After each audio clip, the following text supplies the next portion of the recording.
Davidson for 30 minutes. Thank you, Madam Speaker. I've requested this time to address this part of the State of the Union that was not addressed last night.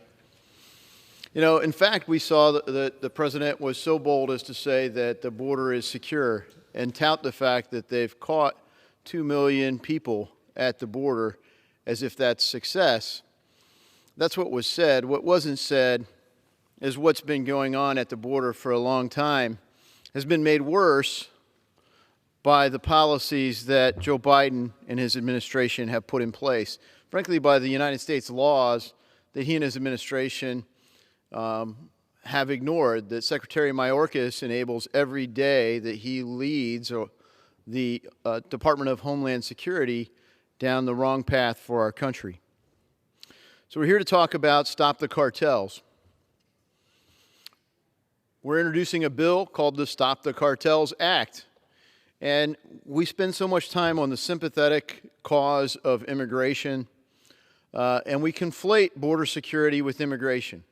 We can have an incredibly secure border regardless of our immigration policy, and border security is in fact national security.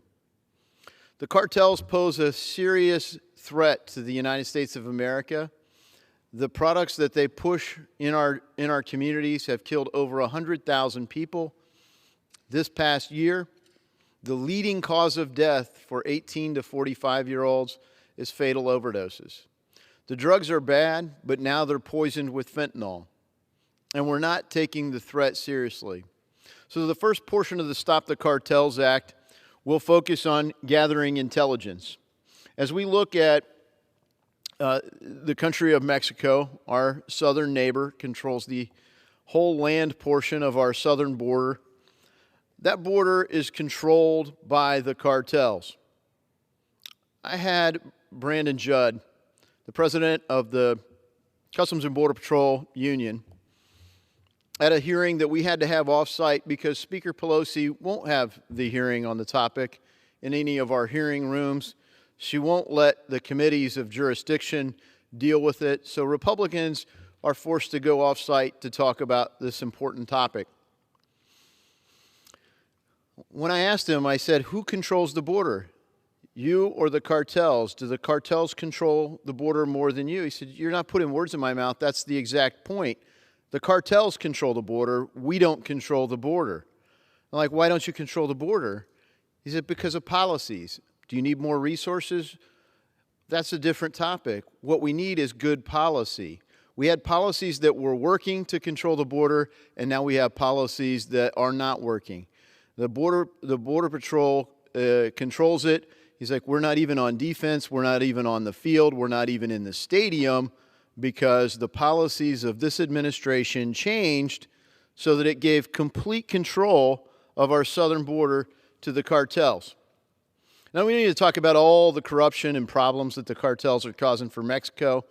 That's a problem that Mexico has to deal with, and we should be able to help them once we prioritize intelligence collection on the cartels on par with the other threats to our country, on par with China, with Russia, with Iran, with North Korea, with Al-Qaeda, with ISIS, with the known credible threats to our country. The cartels should have the same level of intelligence priority as those other hostile or potentially hostile countries. And the cartels are clearly hostile. They do a lot of business here, billions and billions of dollars. And so we've highlighted this map. These are the areas that we already know which cartels control. You have the states of Mexico listed, but you also have color-coded which cartels control that. We'd like to have the granular detail of what's the org chart, who leads the cartels. And I'm not saying we don't have that, but we do not have it at the right priority. And then when we do have the intelligence, just as we've seen, the intelligence community got Ukraine incredibly right.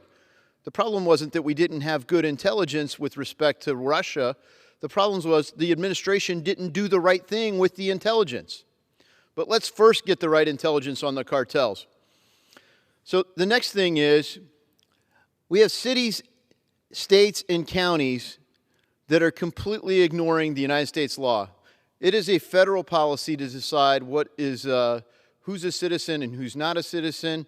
And when we go to enforce our laws as to who's here legally versus who's here illegally, that is clearly federal jurisdiction. And we have cities, states, and counties, other communities that are ignoring these laws, sanctuary cities. And those sanctuary cities are saying, not only would this be a great place to base your illicit activity, cartels, we'll protect you by being a sanctuary.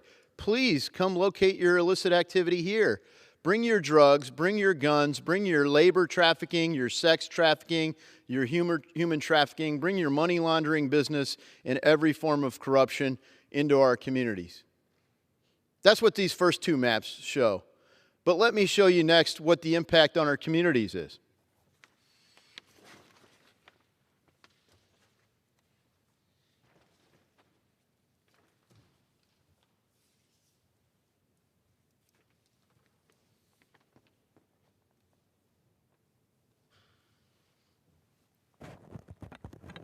This young lady to my right is Lizzie Murphy. She died at 21 years old. Drugs are bad, but now they're poisoned with fentanyl.